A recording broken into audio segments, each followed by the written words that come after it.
What's going on, guys? WhiteFox1225 here with another video. Today we're going to be talking about the future of RPGs. I saw an article on PC Gamer where they talked about how they thought the genre could improve and what they wanted to see from the future of role-playing games. I was kind of inspired by that and thought I would make a video doing the same thing and tell you guys how I want to see the genre improve. In this video I'm going to be talking about RPGs, and then in another video I'll talk about how I want to see MMOs improve. But let's just move right into the video and start this list off. So first off, I want to see game worlds feel more alive. I think a lot of people who play Skyrim and other RPGs agree that the best part of those games are when you feel like you're part of a world that is living and breathing and changing around you. I really want to see developers take that to the next level. And you can do this by a couple ways. There are a few simple things you could do, like have seasons where weather changes and environments change around you. So it snows in the winter and then in the springtime everything comes back to life. That would definitely make the world feel more alive. Another thing you could do is have NPCs have different schedules so they're not doing the same thing every day. But maybe if one day a character from Whiterun decides to go for a picnic in the woods, or one day the owner of the general goods store gets sick and the shop is closed that day. Random events like that where the characters are doing different things makes the game feel more alive because it doesn't feel like it's on a script that's just repeating over and over again. I think changing NPCs and AI is one of the easiest things developers could do to make the games just go to the next level and make the worlds feel a lot more alive than they do right now. To add to that, one thing that really can take you out of the immersion of an RPG is running out of dialogue choices with a character, or even just running out of things to do in the game in general. After I played Skyrim for about 300 hours, I really had discovered everything. I had done every quest, I had talked to every character, and the world kind of felt dead because I had run out of all the content it had to offer. I think developers could avoid that problem in a few ways. First off, Radiant quests could improve a lot. Skyrim and Fallout 4 both had Radiant quest systems, so technically you would never run out of quests because you could always kill a random bandit leader or you could always free some settlement, but those really felt repetitive and they really got tiring after a while. Fallout 4 really tried to make that a lot better with the settlement system, and it was a little bit more entertaining, but I think everyone would agree that those quests usually lack substance and any real story behind them. If they could find a way to procedurally generate quests that feel exciting and fun and feel like they actually have a story behind them and you're actually motivated to do them, I think that would add a lot to the genre, because even after you finish all the story quests you would still have stuff to do that was fun and engaging rather than just go kill this person, go free this settlement, because that gets boring after a while. So if they could find a way to make those quests more fun and a little less repetitive, I think that would help the genre a lot.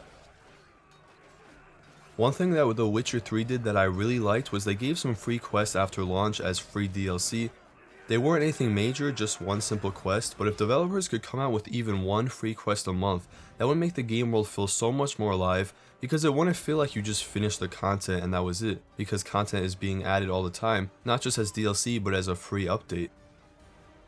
They could even do the same thing with dialogue if they added new dialogue choices with a patch or something. That way when you logged in you had new things to talk about with characters, and it wouldn't feel like, I've talked to this person, I've used every single line of dialogue I have, I really have nothing else to talk to them about. I know a lot of people here will disagree with me, but I would be perfectly happy if an RPG had an optional subscription fee for a game like Skyrim or The Witcher that meant it added new quest lines every month and new stories every month, new dialogue for characters every month, because I really love living in those worlds. And if there was a way I could log in every month and have a new questline and new characters to talk to and new dialogue, I would be really happy with that. Again, a lot of people are going to disagree with me about that, but I think it's kind of weird no RPG has ever tried a subscription fee where you could constantly be getting updates and new things added to the world. Moving on, guys, let's talk about the mix of narrative and exploration gameplay in an RPG. I'm going to be comparing The Witcher 3 and Skyrim a lot in this video just because I think they're very different types of RPGs, but they're both really fantastic and personally they're my two favorites. So when you look at what made Skyrim fun, it's exploring, and it's the feeling that you can just run in one direction and always find new exciting stuff to do and explore. But for The Witcher, even though it was really fun to explore and it did have a great open world, what made it truly fantastic was the characters, the cutscenes, the story, and in my opinion the story is really unrivaled in any game ever made. I'm not saying Skyrim didn't have a good narrative and it didn't have good characters, and I'm not saying The Witcher didn't have a good open world or it wasn't fun to explore, but each of them kind of specialize in two different things. I don't think we've ever seen an RPG that had a really good story, but also felt really fun to explore and like anything was possible, and almost had a sandbox feel to it. I think Fallout 4 tried to do that with its dialogue changes and some of the other changes it made to the game, but I think it kind of failed to capture the magic of Skyrim or The Witcher 3. Not saying I didn't enjoy that game, I really did, but I think Bethesda tried to do The Witcher 3 and Skyrim combined and kind of failed at both in a way. Todd Howard even said in an interview they're still trying to figure out how to balance narrative and exploration. I feel like that's a big struggle for the genre in general. So again, if developers could find a way to do that, balance the narrative and the sense of adventure in the sense that anything is possible, if developers could find a way to balance those two things and take the best of The Witcher 3 and Skyrim and what made those games so fantastic, I think the genre will improve a lot. Moving on, let's talk about multiplayer. I'll be the first to say I really don't like multiplayer in my single player games, but I do think you could do some interesting things with a story that followed more than one character. Maybe in your group of 4 people you have all your friends and you have to solve puzzles together and make choices, not as an individual but as a group. I'm not really sure why we've never seen a co-op style RPG before, and I think it would be cool if some developer would take a risk and try that. I'm definitely not saying I want co-op in most of my RPGs, but at least one co-op RPG would be a cool thing to see. I think a developer could take a risk on it and potentially make a really cool game that is different from something we've seen before.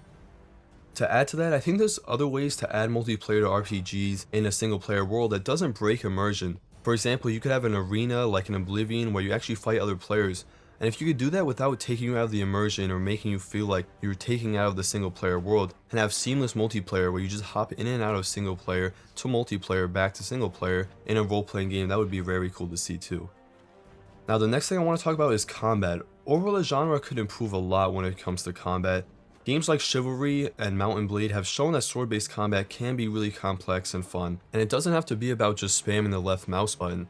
I do enjoy the combat in some RPGs. I think The Witcher 3 had fun combat, even though it did get a little repetitive after a while. I think Mount&Blade has good combat and those battles are really cool, but I think other games like The Elder Scrolls can improve a lot. And when you look at games that are more focused on gameplay like shooters or stealth games like Dishonored, those really focus on the gameplay while RPGs focus on the story. And what I would love to see is a game that focuses just as much on the story and dialogue, but also adds the intricate gameplay of a game like Dishonored or a really good shooter like Doom. I think that would be really cool to see. Next, I want to talk about 2 trends I think we've seen in RPGs lately. The first is that developers seem to think the bigger the game world, the better. And sometimes I don't think that's true. Don't get me wrong, big worlds are really exciting to explore, but a lot of times the denser a game world is, the more exciting it is to explore. When you look at the game No Man's Sky, that game world was huge. It had almost an unlimited amount of planets to explore. But a lot of people didn't like it because it got really boring to explore because the worlds were pretty much empty and they didn't have cool things to find. Whereas you could look at a world like The Witcher 3 for example, and look at Novigrad and look at this city. Yeah, it's not huge, but it's so dense and has so many characters and quests and books and secrets to find. It is so fun to explore and it feels like a real place. And I think developers have to stop focusing on big and start focusing on dense.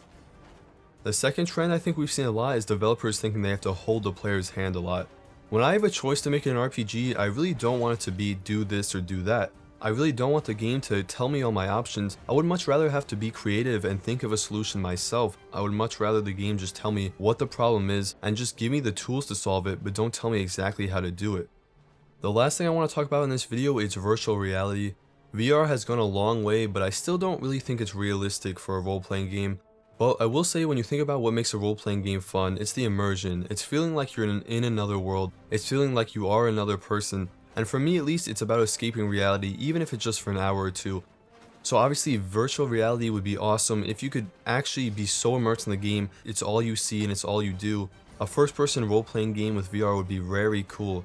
But with that being said, I think it's a while before we see the technology at a point where that's realistic. I think it's going to be 10, 20, or even 30 years before you actually see a real Skyrim-like virtual reality game that's, fully developed and feels like a final product. That is just my opinion though, and I will say I've never tried the Oculus, so I might not be the best person to give my opinion on that, but I do think the technology will be a while before it's developed enough to actually make a full-fledged RPG on it. Anyway guys, thank you so much for watching the video. I know it was a bit longer, so thank you for sticking around. Tell me in the comments below what you guys think of my ideas and what you think the future of RPGs is. I would love to hear you guys' ideas, so make sure you guys tell me down below. I will be doing a video on the future of MMOs too, so if you want to see that, make sure you hit the subscribe button.